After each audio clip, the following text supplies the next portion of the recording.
ഇന്ന് ബ്രേക്ക്ഫാസ്റ്റിന് red sauce macaroni ആയിരുന്നു നമ്മളെ വീട്ടിൽ. അപ്പോൾ നമ്മളെ വീട്ടിൽ എല്ലാവർക്കും ഫേവറേറ്റാണ്. അപ്പം നിങ്ങൾക്കും ഫേവറേറ്റ് ആണെങ്കിൽ നിങ്ങൾ ഒരു പ്രാവശ്യമെങ്കിലും ഇത് ട്രൈ ചെയ്ത് നോക്കുക. വളരെ ടേസ്റ്റി ആയിട്ട് ഈസി ആയിട്ട് ഉണ്ടാക്കാൻ പറ്റുന്നതാണ്. വെള്ളം നന്നായി ചൂടായതിന് ശേഷം 1/2 kilo macaroni, 1 teaspoon oil, 1 teaspoon ഉപ്പിട്ട് വേവിക്കാൻ വയ്ക്കുക. ഒന്ന് ഇളക്കി യോജിപ്പിച്ച് കൊടുക്കുക. ഒരു ചട്ടി വെച്ചിട്ട് ചട്ടി ചൂടായതും എണ്ണ ഒഴിച്ചു കൊടുക്കുക. എണ്ണ നന്നായി ചൂടായി വരുമ്പോൾ ഇഞ്ചി വെളുത്തുള്ളി പേസ്റ്റ് 1 ടീസ്പൂൺ ചേർത്ത് കൊടുക്കുക. ഒരു വലിയ സവാള കഷ്ണങ്ങളാക്കി മുറിച്ച് ചേർത്ത് കൊടുത്ത് ഒന്ന് വഴറ്റുക. 3 പച്ചമുളക്, 2 ഉണക്കമുളക് ചേർത്ത് കൊടുക്കുന്നുണ്ട്.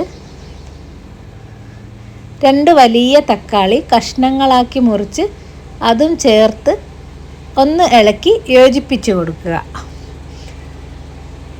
നന്നായി യോജിപ്പിച്ച് അതിൻ്റെ പച്ചമണം പോകുന്നത് വരെ ഒന്ന് വഴറ്റി എടുക്കുക. 1 ടീസ്പൂൺ മുളക് പൊടി, 1/4 ടീസ്പൂൺ മഞ്ഞൾപ്പൊടി, 1 ടീസ്പൂൺ ഗരം മസാല പൊടി ചേർത്ത് കൊടുക്കുക. 1 മാഗി ക്യൂബ്സിൻ്റെ 1/4 ഭാഗം ചേർത്ത് കൊടുക്കുന്നുണ്ട്.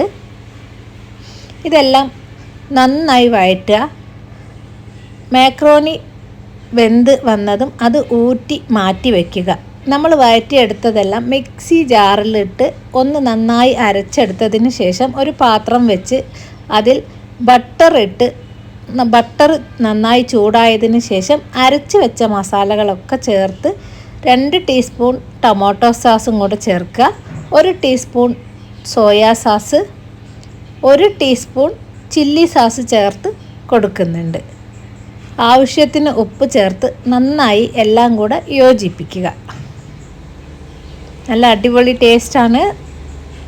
ഉപ്പ് ചേർത്ത് കൊടുക്കുക. വേവിച്ച് വെച്ച മാക്രോണി എല്ലാം ചേർത്ത് ഒന്നായി യോജിപ്പിച്ച് മിക്സ് ചെയ്യുക. നല്ല മാക്രോണി റെഡിയായി.